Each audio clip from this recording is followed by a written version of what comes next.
Welcome to Soul Warrior Guide in Hollow Knight. Unless you wandered into Brooding Mawlek, it is the first boss you encounter that can block your attacks as well as you can block his. I'll explain block mechanic later on. This is a mini-boss which blocks away in a Soul Sanctum.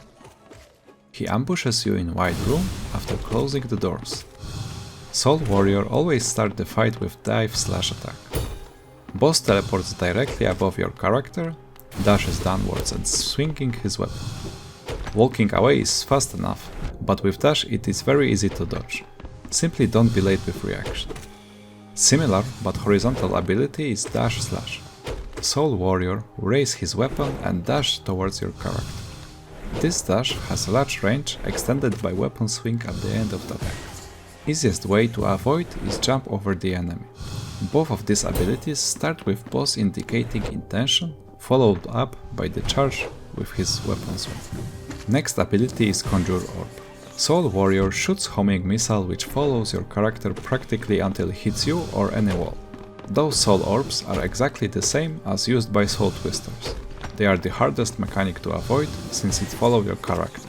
The best way to dodge is to quickly change direction of movement as late as possible. One thing to keep in mind is that Soul Warrior always fires this orb while standing on the ground. Your character probably will also be on the ground, because of that, first dodge will most likely be jumping over the orb.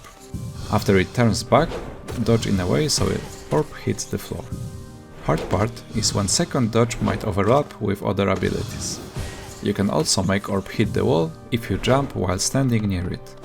Interesting fact about this fight is it can start with Conjure Orb ability if your character is in the air before boss engages battle. It is a good design so you don't get hit by contact damage from nowhere.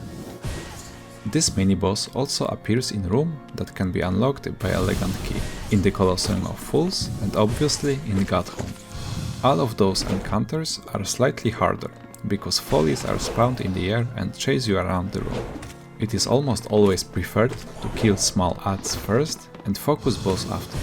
Another good idea is to use spells in a way to hit both Soul Warrior and folly at the same time.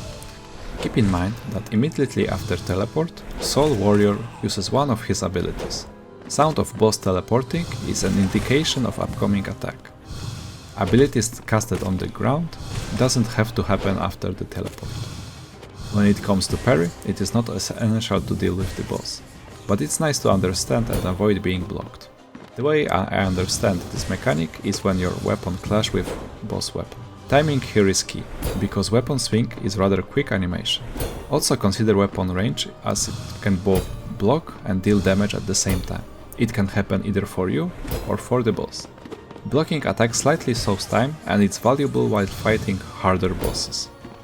Block not only makes sound identical to hitting spikes, but also has the same interactions.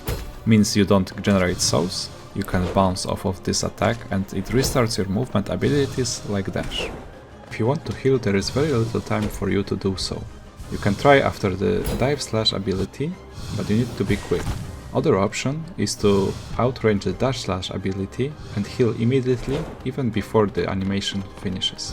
Besides that, you can use Baldur's Charm in order to negate some damage from the orbs.